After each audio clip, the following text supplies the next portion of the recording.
Hello everyone! Welcome to Native Man Math Tutorial wherein you can find free mathematics Tagalog tutorial. Ang content ng video lesson na ito ay Grade 11 General Mathematics under Term 1, Week 7 of the Strengthened Senior High School Curriculum.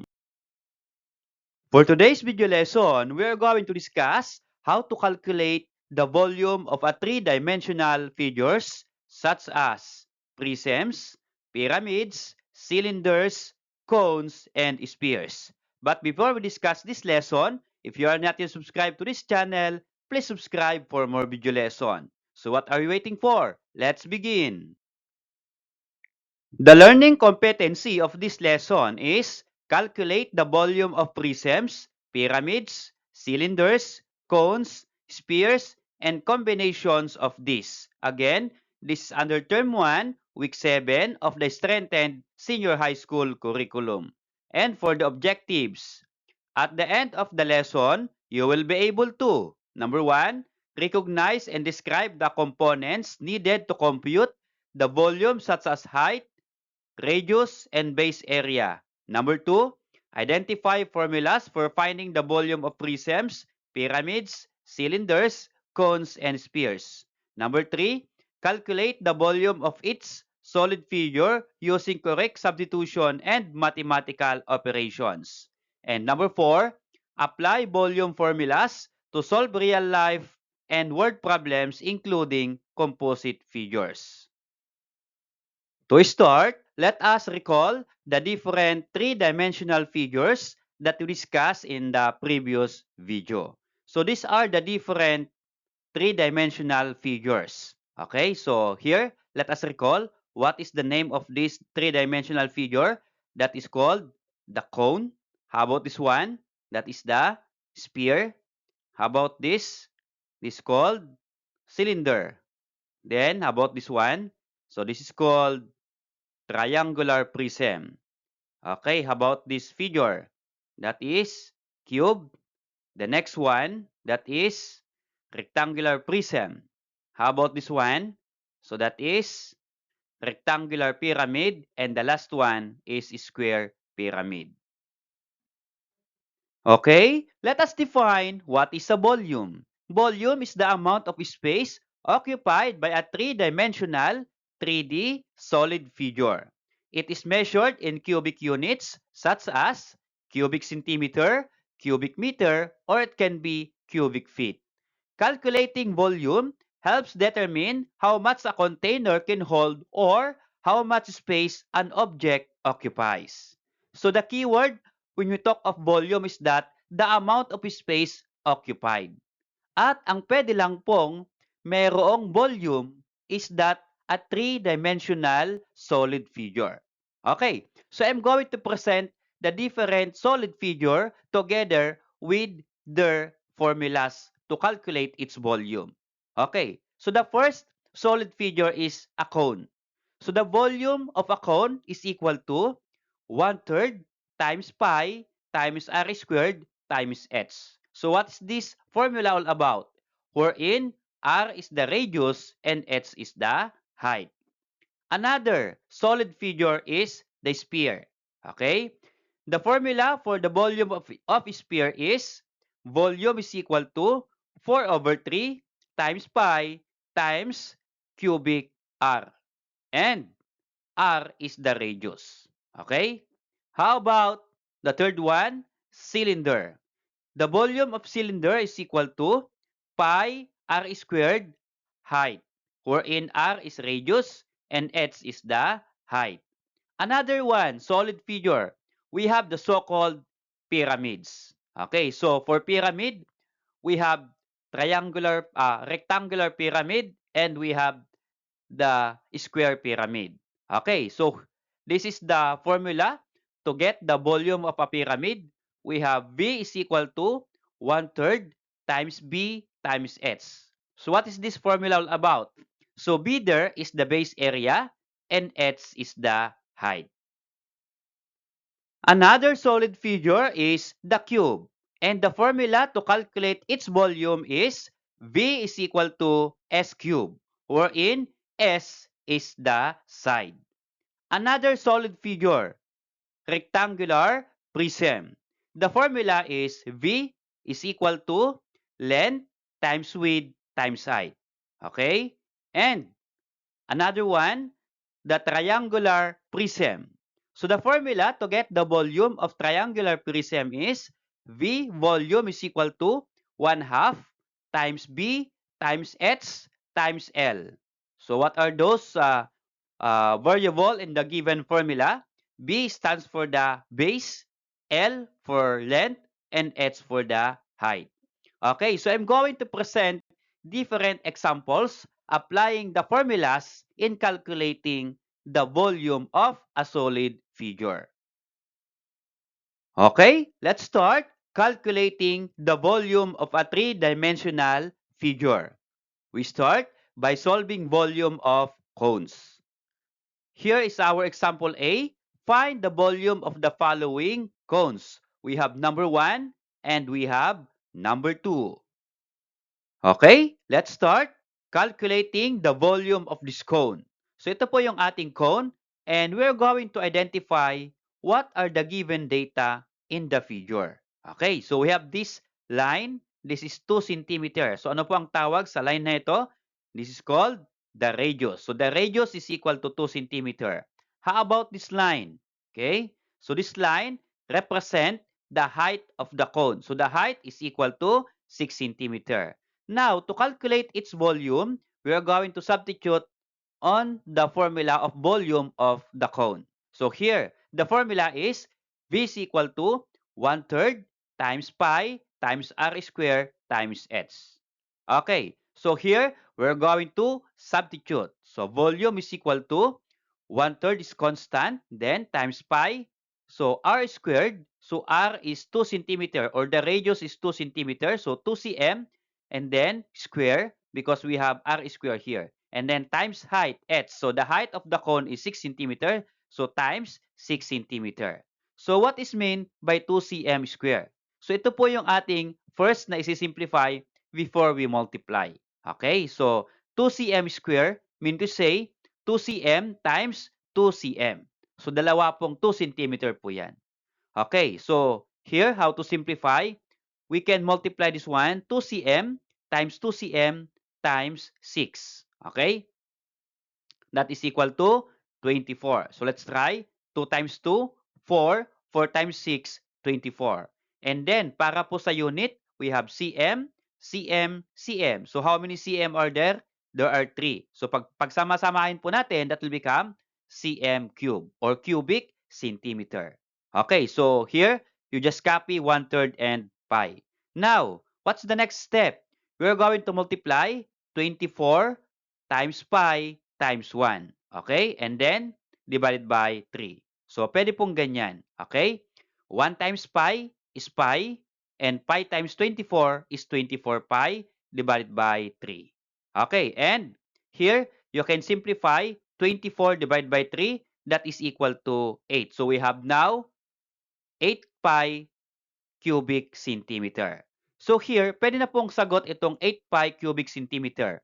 But if you need the decimal form of the volume of this cone, then you're going to multiply 8 by a pi. Okay, and usually, ang ginagamit po nating value ng pi ay 3.14 only. Okay, so here, 8 times pi, so 8 times 3.14, then the product is equal to 25.13. So the volume of this cone is 25.13 cubic centimeter. Okay, let's try another example in calculating the volume of cone to master the lesson. So we have this figure. The height of the cone is 10 feet and the other given, we have this one, the diameter is equal to 8 feet. Using the formula for the volume of a cone, we have V is equal to 1/3 times pi times r squared times height. We are going to substitute the given. So we have V is equal to 1/3 copy and then pi copy. So what is R? So notice here sa ating figure, wala pong radius, but we have diameter. So what is the relationship between radius and the diameter? So the diameter is the whole part of this part of the cone. And the radius is that half of the diameter. So if the diameter is 8 feet, what is the radius? So the radius is 8 divided by 2 is 4. So here, the radius is 4 feet. Since we have a square here for radius, so we have 4 feet square. Then times h. What is h? Height. So the height of the cone is 10 feet. So we have here times 10 feet. Now we are going to simplify. Before we'll multiply, simplify first 4 feet square. Okay? And what is 4 feet square? 4 square is 16 and then feet square is this one, feet square. Okay, after simplifying the exponent, then you can multiply 16 times 10. And what is 16 times 10? 160. How about the unit? We have 2 feet here and then 1 feet. If you're going to combine, 2 plus 1 is equal to 3. So that's why the unit here is cubic feet. So yung 1/3 and pi, you just copy. Okay? Then next, you're going to multiply 1 times pi times 160 is equal to 160 pi. Okay? And then divide by 3. So here, yung 160 divided by 3 ay wala pong exact value. So if you want the answer in a fraction form, pwede na po itong value of the volume in fraction form. But if you want in decimal form, okay, you are going to multiply or simplify the numerator 160 times pi. And what is the value of pi? Again, use 3.14. Okay, divided by 3. So if you're going to simplify this one, multiply first 160 times 3.14 divided by 3. Then the answer is 502.4 cubic feet. So here, the volume of this cone is 502.4 cubic feet. Okay? How about solving volume of sphere? So we have example B. Find the volume of the following spheres. So we have number 1 sphere, the given radius is 8 cm. Number 2 sphere, the given is diameter that is equal to 12 feet. Now, we're going to calculate its volume. Okay, so let's calculate the volume of number 1 sphere using the formula V is equal to 4 over 3 times pi times r cubed. So substitute the given, this will become V is equal to 4 over 3 copy, pi copy, and then what is the radius of this sphere? The radius is 8 centimeter. So substitute r cubed, so 8 centimeter, then cube. Okay, simplify first, 8 cm cubed. This will become 512 cubic centimeter. So how? So we're going to multiply 8 by itself 3 times. So 8 times 8 times 8 is equal to 512.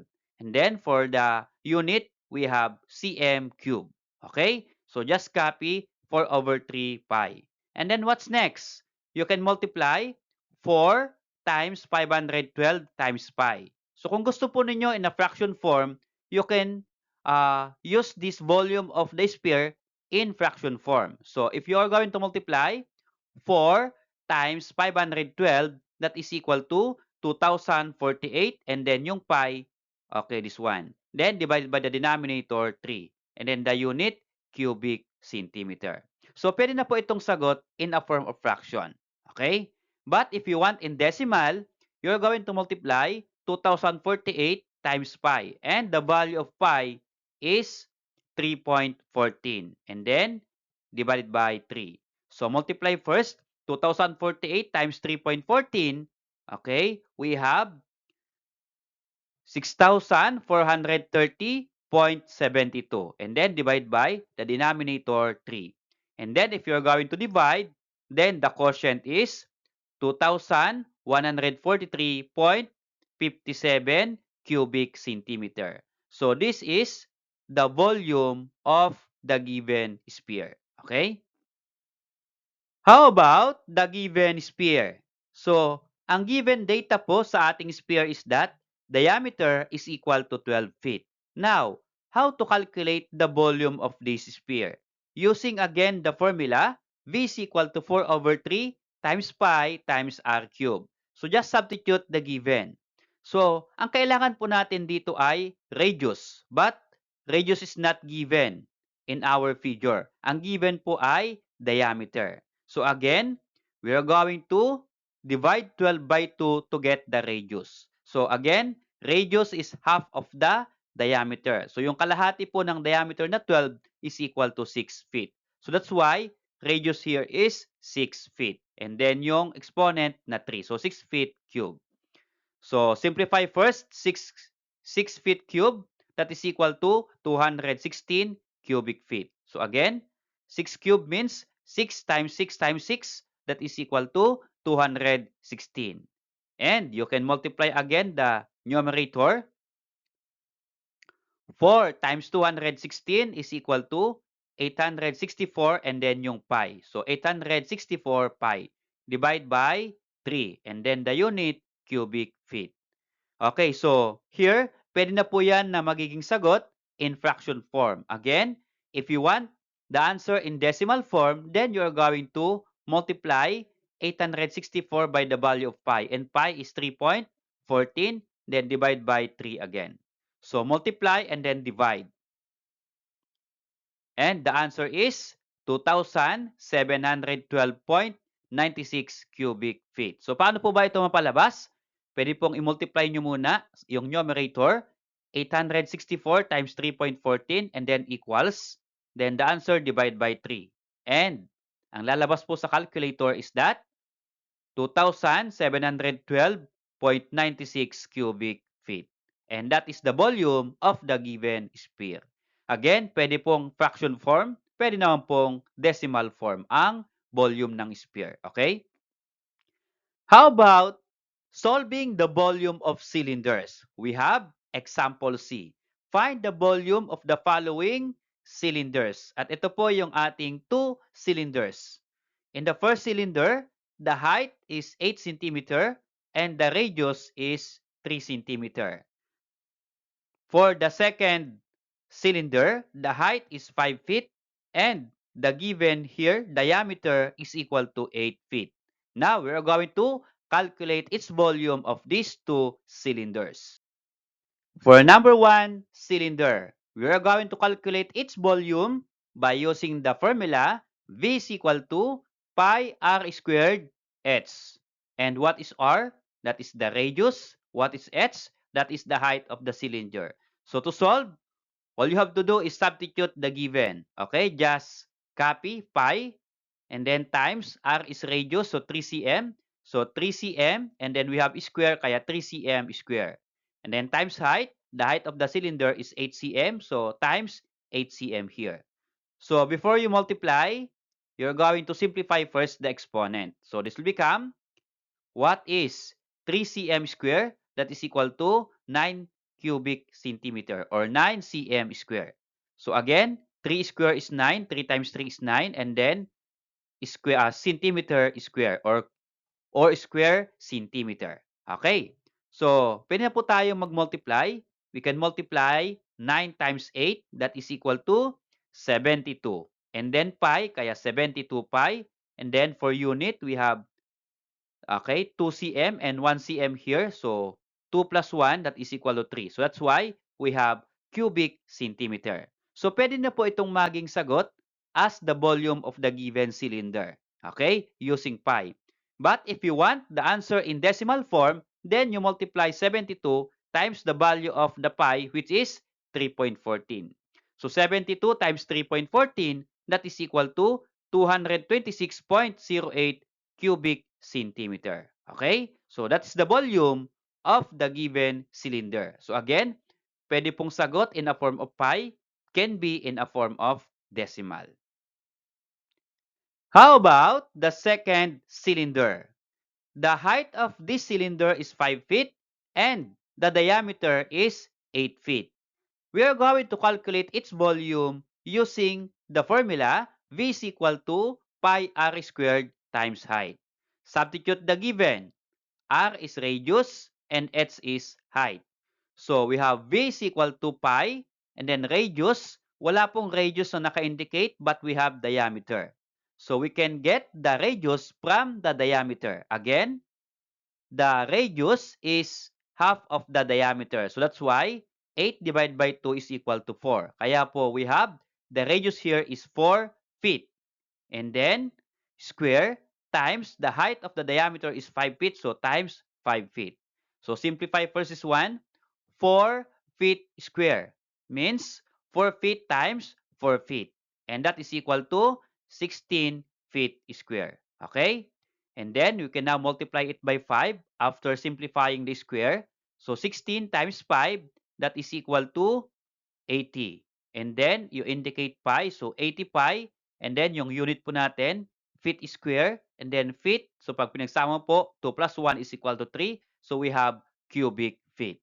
So pwede na pong maging sagot the volume of the cylinder in this form, volume is equal to 80 pi cubic feet.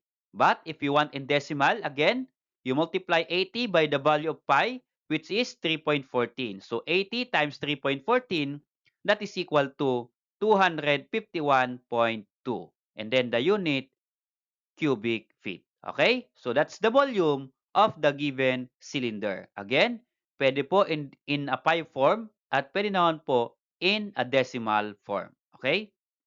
Now, we are going to calculate or solve the volume of pyramids. So there are two kinds of pyramids. We have square pyramid and rectangular pyramid. For this example D, we are going to calculate or find the volume of the square pyramid. Okay, so bakit po siya sinabing square pyramid? Because the base of the pyramid is a square. Okay, that's why square pyramid. So here, ang side base po or the side of the base of this pyramid is 4 centimeter. So isa lang po yung given because square mean to say all sides are equal or congruent. And the height of this pyramid is equal to 10 centimeter. Now, we are going to solve or calculate its volume using this formula. V is equal to 1/3 times the base area times height. So, how to calculate the area of the square? Kasi base area, ibig sabihin, area of the base. So, ang base po ay square. So, we're going to use the formula of area of square. At ang formula po ay side square. Okay?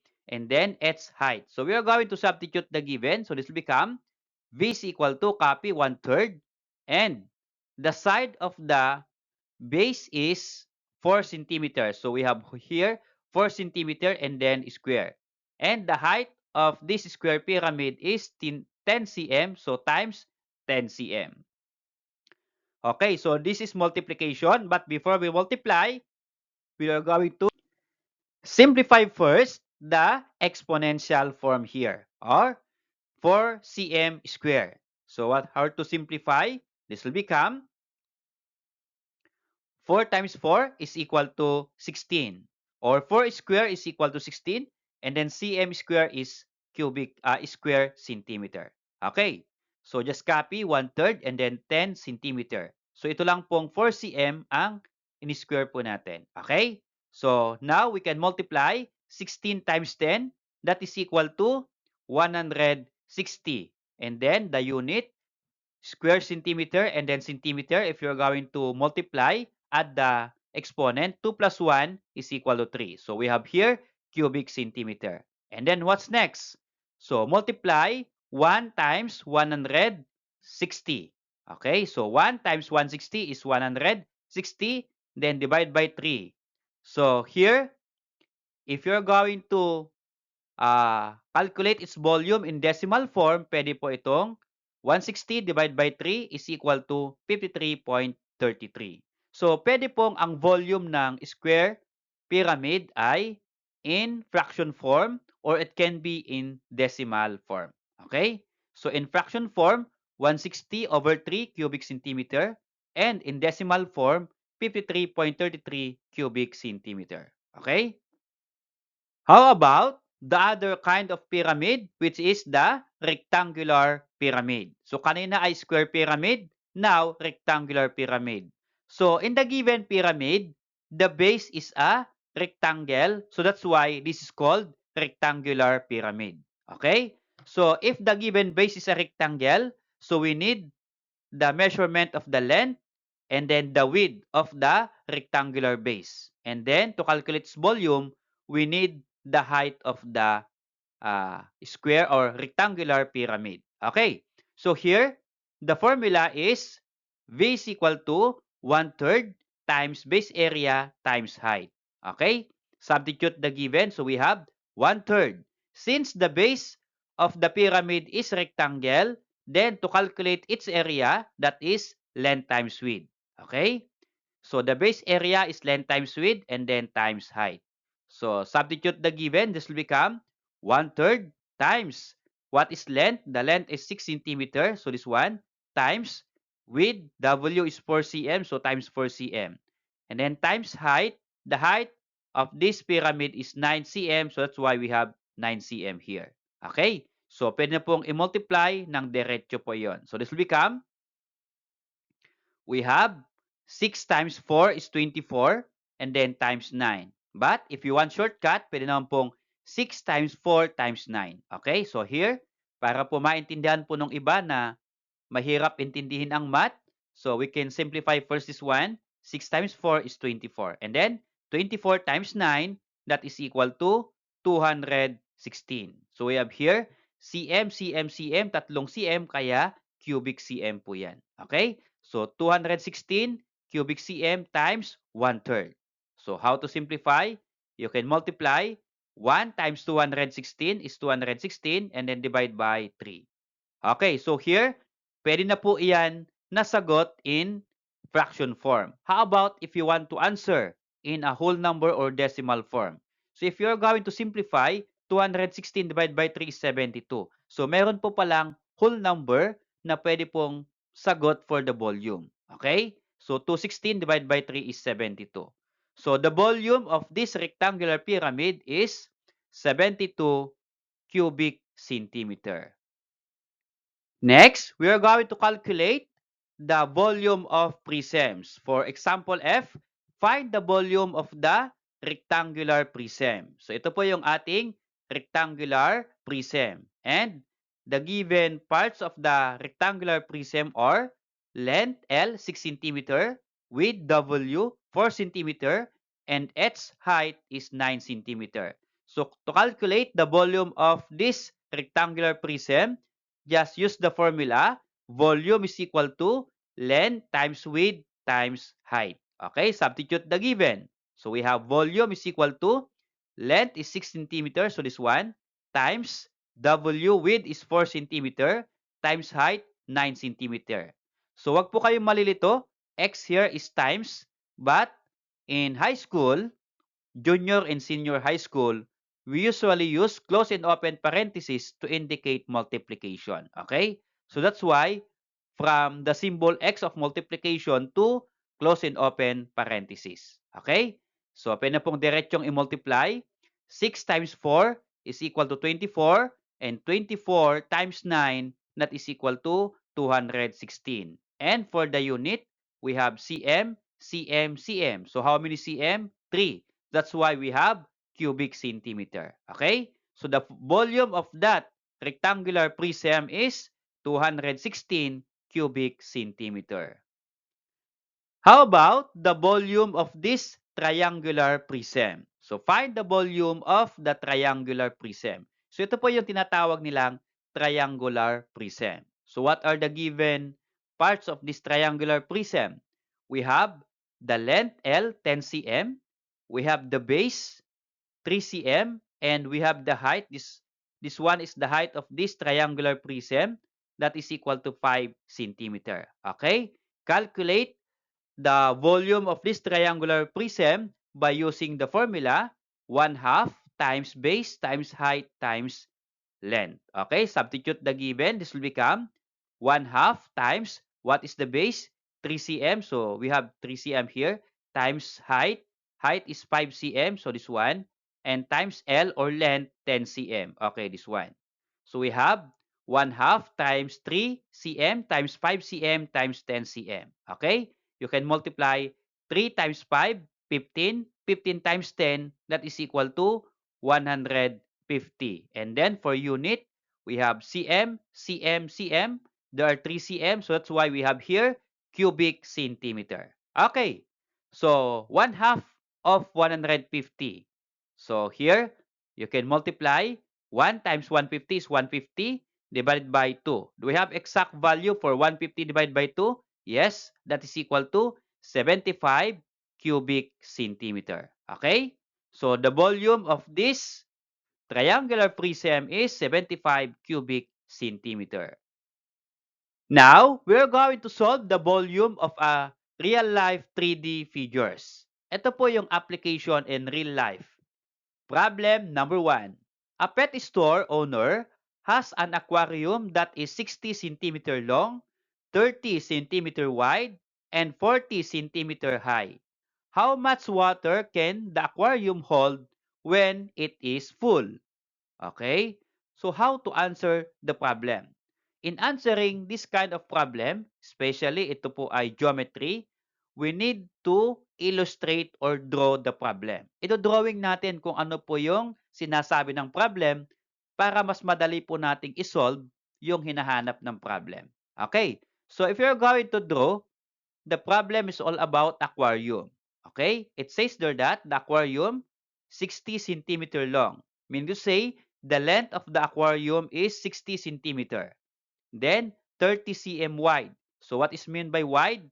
That is width. So here 30 cm, ito po yung kanyang width, and 40 cm high. So ito po yung kanyang height, 40 centimeter. Now, what is asked in the question? How much water can the aquarium hold when it is full?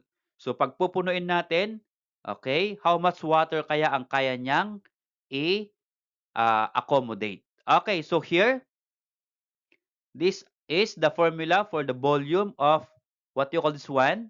Rectangular prism. So V is equal to L times width times height. So substitute the given, we have length is 60 centimeter times width 30 centimeter times height 40 centimeter. Okay? Multiply 60 times 30 times 40, that is equal to 72,000. And then for unit, cm, cm, cm, there are 3 cm, so we have cubic centimeter. Okay? So, the aquarium hold 72,000 cubic centimeter of water. Okay? For problem number 2, an ice cream cone has a radius of 3 centimeter and a height of 12 centimeters. What is the volume of the cone? So this problem number 2 is all about the volume of a cone. So the given there is 3 centimeter radius and 12 centimeter its height. So here, kapag hindi mo po magets yung 3D or yung 3-dimensional figure, you can draw it, okay, and then label the given. So what are the given? 3 centimeter radius and 12 centimeter the height of the cone. So we can calculate the volume of this cone by using the formula volume is equal to 1/3 pi times r squared times height. Okay? We are going to substitute. So copy 1/3 and then pi. What is the radius? This is 3 centimeters. So 3 centimeter and then square because r is square. And then times height. What is the height? Okay, this one, 12 centimeter. So before we multiply 3 by 12, we are going to simplify first 3 cm square. Okay? So 3 cm square is 9 cm square. So 3 square is 9 and then yung cm at yung square. And then times 12 centimeter. So you can now multiply 9 times 12. That is equal to 108. So we have now 1/3 pi times 108 cubic centimeter. So again, so paano po yung kanyang unit? Cm square and then cm. If you are going to add the exponent, 2 plus 1 is 3. So that's why we have cubic centimeter. And then multiply. 1 times pi is pi. And pi times 108 is 108 pi. Divided by the denominator 3. And then unit, cubic centimeter. So here, kapag hindi na po pwedeng i-divide yung 108 by 3, then pwede na po itong maging sagot. Okay? But 108 by 3 can be divided. Okay, so pwede po nating i-divide. So 108 divided by 3 is 36 and then yung pi, 36 pi. Again, so ito po ay pwede ng final answer in a form of pi. But if you need in decimal form, again, you're going to multiply 36 by the value of pi, which is 3.14. So 36 times 3.14, that is equal to 113.04. And don't forget the unit, cubic centimeter. Okay? So here, pwede pong ang sagot ay 36 pi cubic cm or can be 113.04 cubic centimeter. To answer the question in the problem, the volume of the cone is 36 pi cubic centimeter or 113.04 cubic centimeter. Okay, so let's see how you understand the lesson by answering this formative test. Multiple choice, just choose the letter of the correct answer. Number 1, a fish tank is 50 centimeter long, 20 centimeter wide, and 30 centimeter high. What is its volume? We have A, 10,000 cubic cm, B, 20,000 cubic cm, C, 30,000 cubic cm, and D, 40,000 cubic cm. Okay? So here, you can pause this video lesson, try to answer first and choose the letter of the correct answer, and then you play again the video and see if your answer is correct. Okay? So here, let us reveal what is answer or what is the answer. That is letter C, 30,000. Okay, is it correct? So you just multiply. Okay, ang shortcut po niyan, since ito po ay may long or may length, may wide or width at may height, then ito po ay rectangular prism. Okay, if you multiply 5 times 2, 10, 10 times 3 is 30 and then yung tatlong 0, 30,000. Okay, so the answer is 30,000 cubic centimeter. Number 2. Which of the following units of measure is not needed in calculating the volume of rectangular prism? A. Length, B. Width, C. Radius, and D. Height. I'll give you 3 seconds to answer. No need computation here, kaya we can answer this question in just 5 seconds. Okay, the correct answer is letter C, radius. So ito po ang volume of rectangular prism is there is no radius. So ang mayroon lang pong radius sa ating 3D or three-dimensional figure is that pi, we have cone, and we have sphere. So lahat po yun kapag may circle and then kailangan mayroon pong radius na given. Okay? For number 3, a cube-shaped gift box has sides measuring 8 cm. What is its volume? We have A, 512 cubic cm, B, 256 cubic cm, C, 64 cubic cm, and D, 128 cubic centimeter. Okay, so here, since need po ng computation, kapag kailangan po ninyo ng medyo mahabang time, you can pause this video lesson, try to calculate, and then play it again to see if your answer is correct. Okay? So the correct answer for number 3, let's reveal, is letter A, 512 cubic centimeter. Okay. Number 4, a triangular prism has a triangular base with base equal to 6 cm, height equals 4 cm, and prism length equals 10 cm. What is its volume? We have A, 100 cubic cm, B, 120 cubic cm, C, 140 cubic cm, and D, 160 cubic cm. Again, you can pause this video lesson, try to answer first and then play it again to see if your answer is correct. So, what's the correct answer for number 4? The correct answer is letter B, 120 cubic centimeter. How about this number 5 question? A cylindrical can has a radius of 5 centimeters and a height of 8 centimeters. What is its volume? Use pi is equal to 3.14. A, 628 cubic cm. B, 314 cubic cm, C. 502.4 cubic cm, and D. 251.2 cubic centimeter. Again, if you need more time to calculate, pause this video lesson and then play it again after you answer. Okay, so let's reveal what is the answer. The correct answer is letter A, 628 cubic centimeter. Okay, another activity to master the lesson. Solve my problem. So we're going to answer different problems. Problem number 1. A ball has a radius of 3 centimeters. What is its volume? Use pi equals 3.14. Okay, I will give you some seconds to answer. Or if you think seconds is not enough, then you can pause this video lesson, try to answer first, and then later play it again to see if your answer is correct. Okay? For problem number 1, the correct answer is 113.04 cubic centimeter. How about number 12? Problem number 2 rather. A swimming pool is 10-meter long, 5-meter wide, and 2-meter deep. What is its volume? Okay, I will give you some seconds to answer or pause it again the video to answer first. Okay, the correct answer for problem 2 is 100 cubic meters.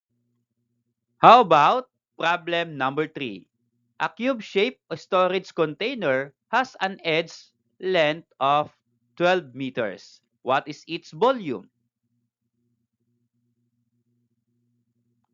Okay, what's the answer? The answer is 1,728 cubic meters. How about problem number 4? A cylindrical water tank has a radius of 4 meters and a height of 6 meters. What is its volume? Again, use pi equals 3.14. Again, try to pause the video and answer first.